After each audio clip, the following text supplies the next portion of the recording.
My dad was struggling really hard after a family tragedy, so he found comfort in venting to his younger coworker. Now I just found out that's not the only thing he's been unloading in her. For some backstory, almost a year ago, my family experienced the loss of my grandpa, my dad's father.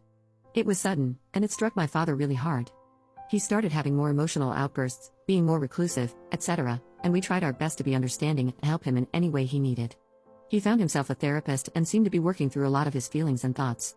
He still wasn't acting entirely like the man we once knew, but grief affects everyone differently, and this made his behavior easy to excuse.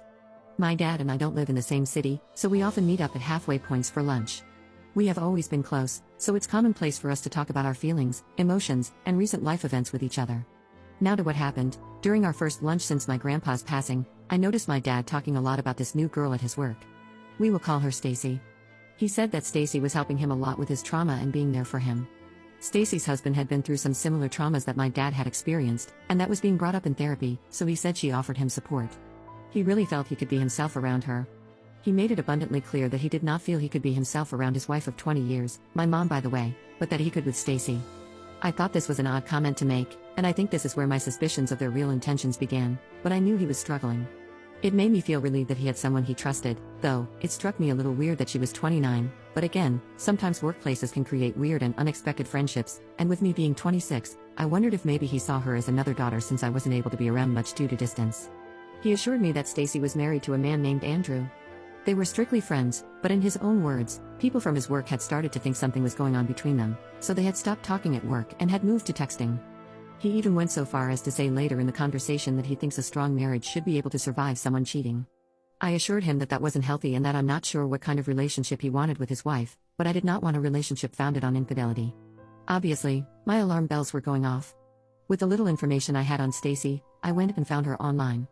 I stalked her, and just like my dad said, she was seemingly in a young, happy marriage with Andrew.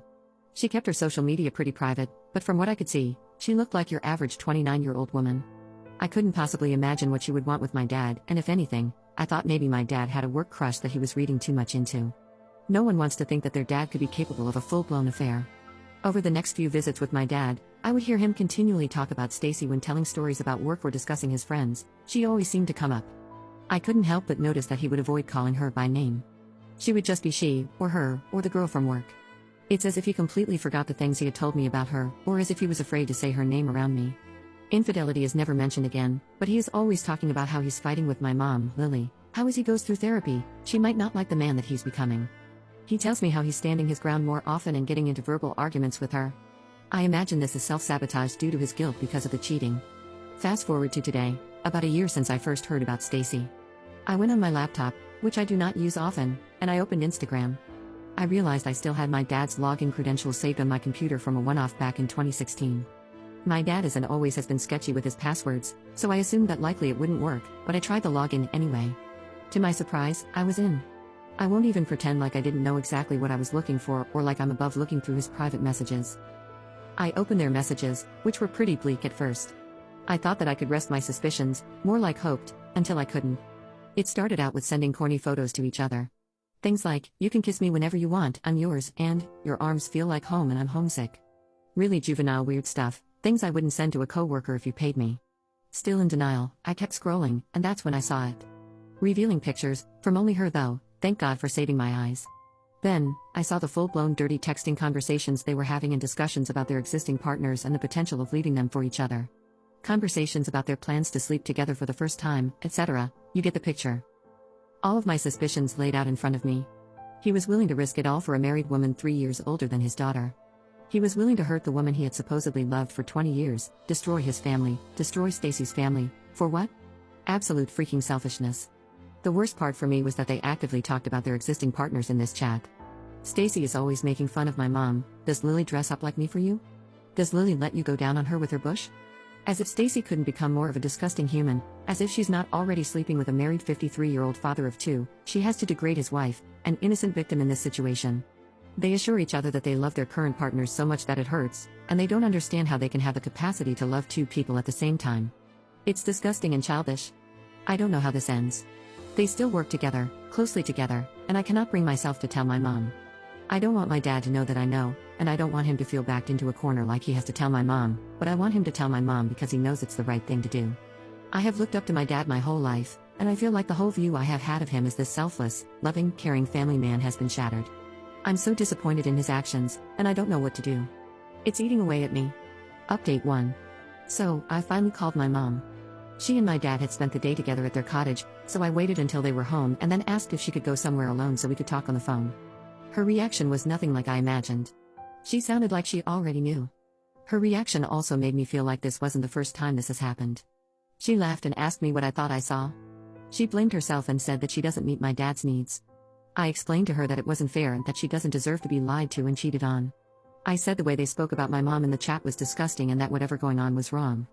She asked to see the screenshots, so I sent them to her. She kept reassuring me that her and my dad were in it for the long haul and wouldn't divorce. I told her I didn't care about that. I said no matter her decision, I supported her either way.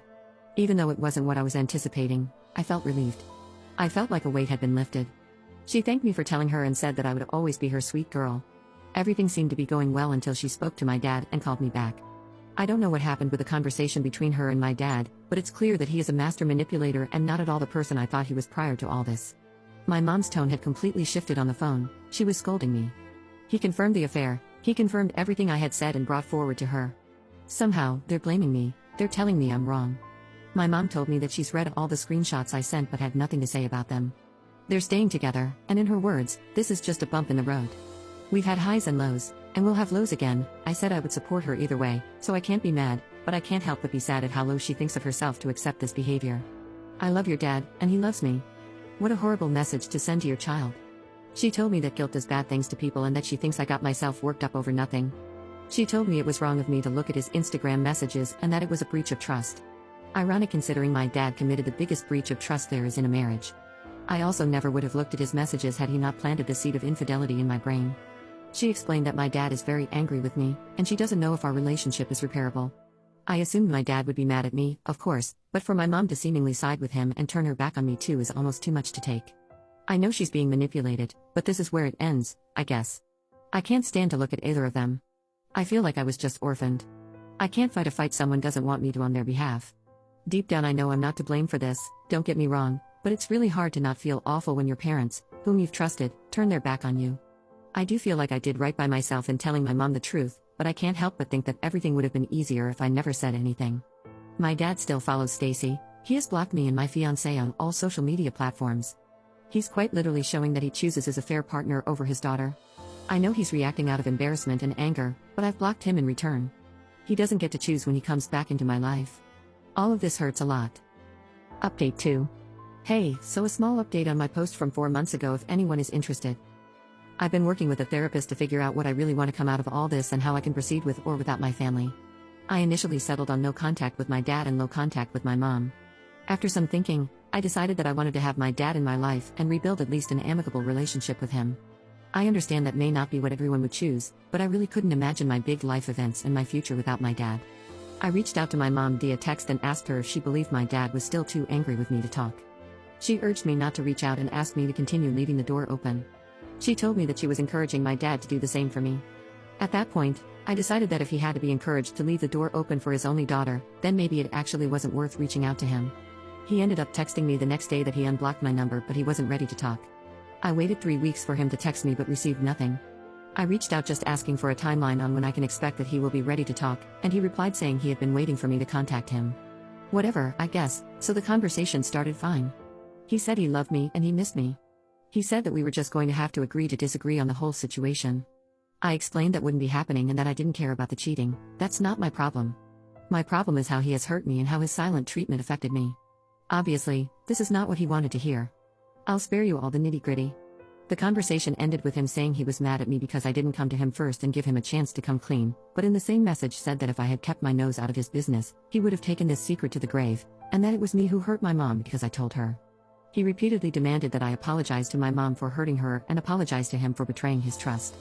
There was a lot more to the conversation, of course, but to wrap this all up, I doubled down that I did nothing wrong. He is the one who betrayed his wife, and if my mom would like an apology, she is more than welcome to reach out to me directly. Other than that, we're done here. His number is blocked, and I don't plan on unblocking him. I feel confident in my decision this time. I don't feel like him and I are existing in the same reality. I don't feel like he's the dad I once knew. Sorry this is so long and not a happy ending at all, but it does feel nice to get this all out here.